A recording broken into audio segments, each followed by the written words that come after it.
Hi friends, welcome to my YouTube channel. ನಾನು ಭವ್ಯ ದಯಾನಂದ್. ಇವತ್ತು mutton chops ಮಾಡೋಣ. ಮಟನ್ ಚಾಪ್ಸ್ಗೆ ಬೇಕಾಗಿರೋ ಇಂಗ್ರೀಡಿಯೆಂಟ್ಸ್: ಬೆಳ್ಳುಳ್ಳಿ, ಹಸಿಮೆಣಸಿನ್ಕಾಯಿ, ಮೆಣಸು, ಧನಿಯಾ ಪುಡಿ, ಈರುಳ್ಳಿ, ಕೊತ್ತಂಬರಿ ಸೊಪ್ಪು, ಶುಂಠಿ ಮತ್ತು ಸ್ವಲ್ಪ ಕಾಯಿ, ಉಪ್ಪು ಹಾಗೂ ಅರ್ಧ kg ಮಟನ್ನ ನಾನಿಲ್ಲಿ ತೊಗೊಂಡಿದ್ದೀನಿ. ಒಂದು ಮಿಕ್ಸಿ ಜಾರ್ಗೆ 1 ಇಂಚು ಶುಂಠಿ, 3 ಬೆಳ್ಳುಳ್ಳಿ, ಕಾಯಿ ಸ್ವಲ್ಪ, 2 ಈರುಳ್ಳಿ, 1 ಸ್ಪೂನಷ್ಟು ಮೆಣಸು, 1 ಸ್ಪೂನು ಧನಿಯಾ ಪುಡಿ ಹಾಗೂ ಕೊತ್ತಂಬರಿ ಸೊಪ್ಪು, ಸ್ವಲ್ಪ ಪುದೀನ ಹಾಕ್ಕೊಂಡು ರುಬ್ಕೊಳ್ಳೋಣ. ತರಿಯಾಗಿ ರುಬ್ಕೊಳ್ಳಿ. ಒಂದು ಬಾಣಲಿ ಇಟ್ಟು ಅದಕ್ಕೆ ಎಣ್ಣೆ ಹಾಕಿ ಅದಕ್ಕೊಂದು ಈರುಳ್ಳಿ ಹಾಕಿ ಚೆನ್ನಾಗಿ ಫ್ರೈ ಮಾಡ್ಕೊಳ್ಳಿ. ಕೆಂಪಗಾಗೋವರೆಗೆ ಫ್ರೈ ಮಾಡಿ ಮಟನ್ ಹಾಕಿ. ನಾನಿಲ್ಲಿ ಮಟನ್ ಎಳೆಯದಾದಂಥ ಮಟನ್ನ ತೊಗೊಂಡಿದ್ದೀನಿ.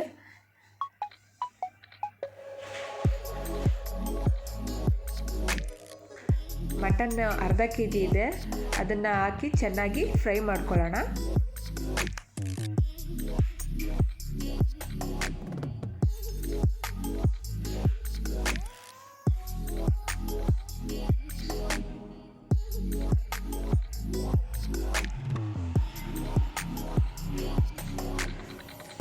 ಮತ್ತು ಉಪ್ಪು ಸೇರಿಸೋಣ. ಅದಕ್ಕೆ ಮಟನ್ಗೆ ಎಷ್ಟು ಬೇಕೋ ಅಷ್ಟು ಉಪ್ಪನ್ನು ಹಾಕ್ಕೊಳ್ಳಿ.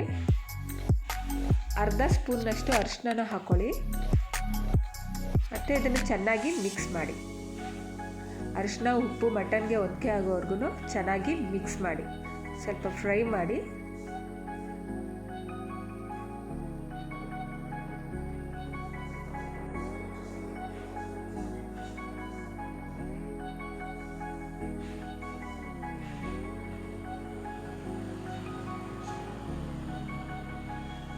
ತಟ್ಟೆ ಮುಚ್ಚಿ ಬೇಯಿಸ್ಬಿಡಿ. ನೀರು ಪೂರ್ತಿ ಸುಂಡಬೇಕು. ಮಟನ್ನಲ್ಲಿ ನೀರಿರಬಾರ್ದು, ಹಾಗೆ ಬೇಯಿಸಬೇಕು.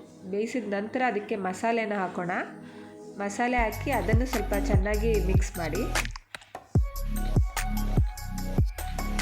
ಮಾಡಿ ಅದನ್ನು ಸ್ವಲ್ಪ ಕುದಿಯೋದಕ್ಕೆ ಬಿಡೋಣ. ಕುದ್ದ ನಂತರ ಅದಕ್ಕೆ ಎಷ್ಟು ಬೇಕೋ ಅಷ್ಟು ನೀರನ್ನು ಹಾಕ್ಕೊಳ್ಳಿ.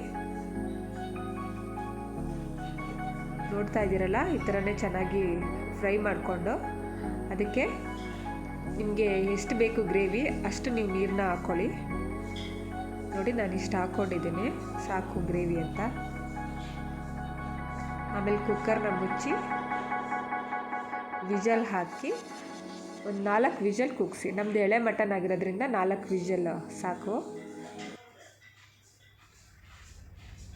ಈಗ ಮಟನ್ ಚಾಪ್ಸ್ ರೆಡಿಯಾಗಿದೆ. ಈ ಟೈಮಲ್ಲಿ ಬೇಕಾದರೆ ನೀವು ನೋಡಿ ಟೇಸ್ಟ್ ಉಪ್ಪು ಏನಾದರೂ ಕಡಿಮೆ ಇದ್ದರೆ ಉಪ್ಪು ಹಾಕ್ಕೊಳ್ಳಿ. ಖಾರ ಬೇಕು ಅನಿಸಿದ್ರೆ ಸ್ವಲ್ಪ ಪೆಪ್ಪರ್ ಪೌಡರ್ ಹಾಕ್ಕೋಬೋದು. ಮತ್ತು ಲಾಸ್ಟಲ್ಲಿ ಕೊತ್ತಂಬರಿ ಸೊಪ್ಪನ್ನ ಸಣ್ಣಗೆ ಹಚ್ಚಿ ಮೇಲೆ ಹಾಕಿ ಮಿಕ್ಸ್ ಮಾಡಿ.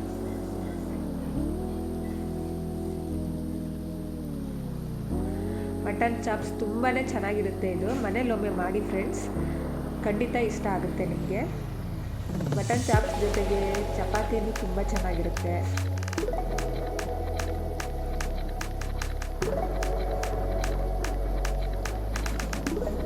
ಮಟನ್ ಚಾಪ್ಸ್ ಜೊತೆ ಚಪಾತಿ ಚೆನ್ನಾಗಿರುತ್ತೆ, ಹಾಗೂ ರೈಸಿಗೂ ತಿನ್ಬೋದು, ಚೆನ್ನಾಗಿರುತ್ತೆ. ಇಷ್ಟ ಆದರೆ ಲೈಕ್ ಮಾಡಿ, ಶೇರ್ ಮಾಡಿ ಮತ್ತು ಸಬ್ಸ್ಕ್ರೈಬ್ ಮಾಡಿ ಫ್ರೆಂಡ್ಸ್. Thank you.